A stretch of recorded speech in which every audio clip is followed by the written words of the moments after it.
आप सुन रहे हैं सुनो किताब। हेलो स्टूडेंट्स, मेरा नाम अनु है और मैं दिल्ली यूनिवर्सिटी में बीए ऑनर्स पॉलिटिकल साइंस की स्टूडेंट हूँ।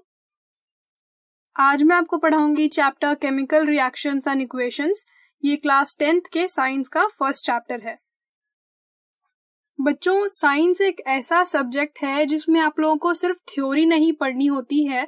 अपने आसपास जो चीजें हो रही हैं, जो घटनाएं घट रही हैं, उसे ऑब्जर्व करना होता है और उसी से हमें सीखना होता है। तो इसीलिए साइंस जो सब्जेक्ट है वो बहुत ही इम्पोर्टेंट है, क्योंकि इसके थ्रू ही आप लोग अपने आसपास जो चीजें घट रही हैं वो क्यों घट रही हैं और उनसे हम क्या फायदा ले सकते हैं, ये सब आप सीखते हैं।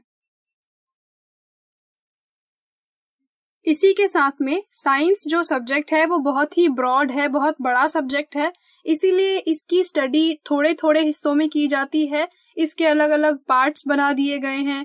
जैसे कुछ साइंटिस्ट जो हैं वो केमिस्ट्री के बारे में पढ़ते हैं, कुछ बायोलॉजी पढ़ाते हैं, कुछ फिजिक्स की स्टडी करते हैं और इसी तरीके से अलग अलग साइंस की ब्रांचेस बना दी गई हैं। तो जो पहला चैप्टर हम लोग 10th क्लास का पढ़ने जा रहे हैं साइंस का, जिसका नाम है केमिकल रिएक्शंस एंड इक्वेशंस, ये एक चैप्टर है जिसमें हम केमिस्ट्री के बारे में सीखते हैं।